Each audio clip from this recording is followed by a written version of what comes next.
Hello out there, YouTube. It's a rainy day here in California, and I wanted to do something to lift my spirits. So I got two of my favorite toys here, the original Masterpiece Prime and the MP-10. In this case represented by an oversized knockoff known as the MPP-10.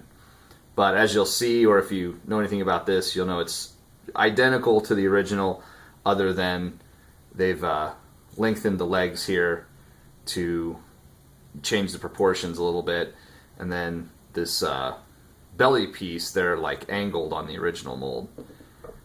But anyway, this one is an American version that I've put long stacks on, if that confuses anybody.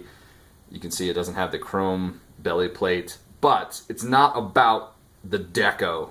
I'm going to talk about the mold and why I think that both of these are very viable toys. And in comparisons that I've seen, the MP-10 dominates like 90%, which I understand why. It's a great toy, it's a great mold.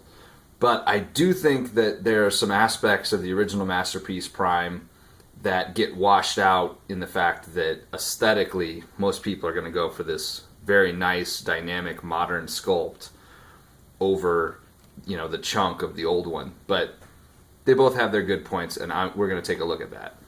As robots, let's start off taking a look at their general appearance. Now, because this is an oversized knockoff, it's a much more one-to-one comparison, although he is maybe half a head taller when you put them back to back.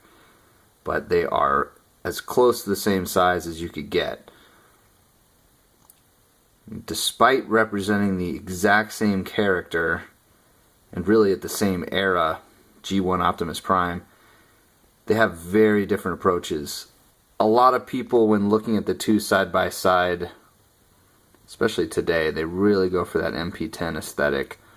I don't blame them, but I have to say, having the two, there's something about that original Masterpiece mold that the unapologetic blocks that he's made of that is very satisfying as an Optimus Prime. But of course, once as a 1/24 scale collector, I had this much bigger and much more appropriate for my collection Optimus Prime on the right. He became my number one, so I guess I fall in that category too when you look at the basics. From the back, hey, you can tell some differences, but honestly it's kind of anticlimactic. They share so much in terms of the way that they're engineered that other than his back flaps kind of going like this and his kind of going like this, there's really not anything that's a substantive difference between the two. But anyway, there you go, back view. Now let's take a look at each one of them close up individually. The most important thing that I want to say about the original Masterpiece Prime is that, to me, the thing that he is a love letter to the 80s and to Transformers origins. It may have not been designed in the 80s, but everything about it, the weight, the heft, you can't understand how heavy he is until you hold him. The squareness, all the gimmicks, the rubber tires, it's everything that made the Transformers what they were as a toy line and as a, you know, sort of pop culture phenomenon, and that has continued to resonate. It's all right here, and that's what I really appreciate about this mold. Having said that, hey, his first gimmick, the amount of metal in his legs and his chest, there's no other toy that matches this in Transformers. It is just an incredible hunk. Beyond that, let's take a look at close up some of his gimmicks. We can start down here at the feet. It's very simple, but man, I just love this. You push, when you put him down, you push up on the foot, and these flaps open up. Again, it's very, very simple. It's not like it's from the show, but just a great sort of super robot detail. A feature that modern engineering just can't match on Transformers is these pistons that appear at several of his joints. that kind of mechanical detail, you just don't see it these days with lower part counts and such. But even in the knees, see those pistons in there. One thing I love about the original Masterpiece Prime mold is that his matrix compartment bumper was able to rotate. So on this side you had the actual truck bumper, and on this side it has detail.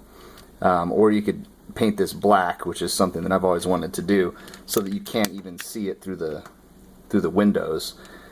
It just, I don't know, it just looks better to me than having just the front bumper of a truck obviously popping out behind the glass.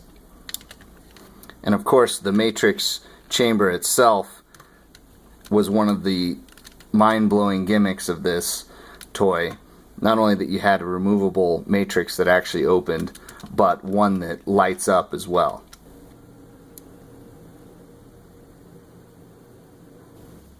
The head sculpt is really good. It's not quite as detailed as the MP-10, but it's still very nice and a great representation of Prime. And of course, as is always the case with this mold, loaded with a gimmick where push this button, the mouth plate goes up and down. That is such a cool feature. It's fantastic. I love it. I also love the way that when you look here, it has this detail, so much detail. Big die-cast chunk, but it's still, they took the time to make sure there wasn't just a flat plate. Each of the arms has a little fold-out compartment featuring a keyboard and then a little spot where they have a picture. This will vary from version of the mold to version of the mold, but another thing that you see in the cartoon and another just small gimmick that really pops out. In his case, I think you start off with the head. It just looks fantastic. Great sculpt.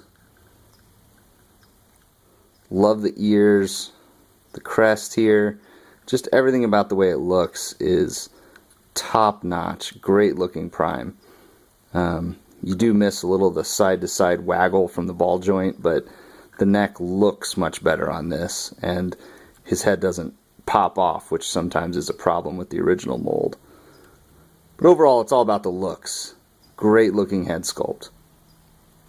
Another great feature is the way that his matrix compartment works. When you open this up, the matrix isn't just in there. It has yet another panel which flips up very show accurately and then reveals his matrix, which unfortunately doesn't open, doesn't light up or anything like that, but I do think it's great that they were able to make the matrix chamber so much more accurate on this version. His other great gimmick, which is somewhat disputed by a lot of people, but ultimately I think it's a nice addition, is the way that his blaster stores in his back and extends with the flick of a button. Now, critics will say that it's too small and in some ways compromised by the gimmick, but however you look at it, it's great that his weapon is just able to store right there in the toy itself in robot mode. Another thing I really like about the way they designed him is that his wheels are hidden away in robot mode. Just has a panel that slides around and covers them. Just makes it look very clean, very nice. So again, before we look in detail, let's just take a overall comparison look here.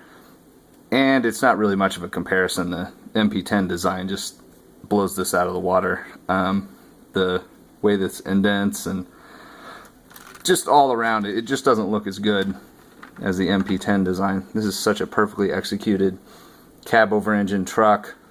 Really only straight on is there anything, you know, any comparison. I do like these clear headlights, but really, you just look at them side by side. This is the clear winner. This thing's fantastic. In truck mode, the MP-10 is just a thing of beauty. Its gimmicks are pretty much limited to these little flip-out rearview mirrors. It does have some nice clear tail lights. Overall, I think that looks really good. And then it has a gimmick with the smokestacks where in prime mode you pull these up, but in truck mode you push them down. It does have that cool little piece that fills it up. But its main gimmick is just that it looks so damn good. In truck mode, MP-1 may not be the prettiest thing, but he does have some nice features. First of all, his shape is very cartoon square, blocky. Looks very much like the way it does in the cartoon. And they took the time to have a little seat that flips up.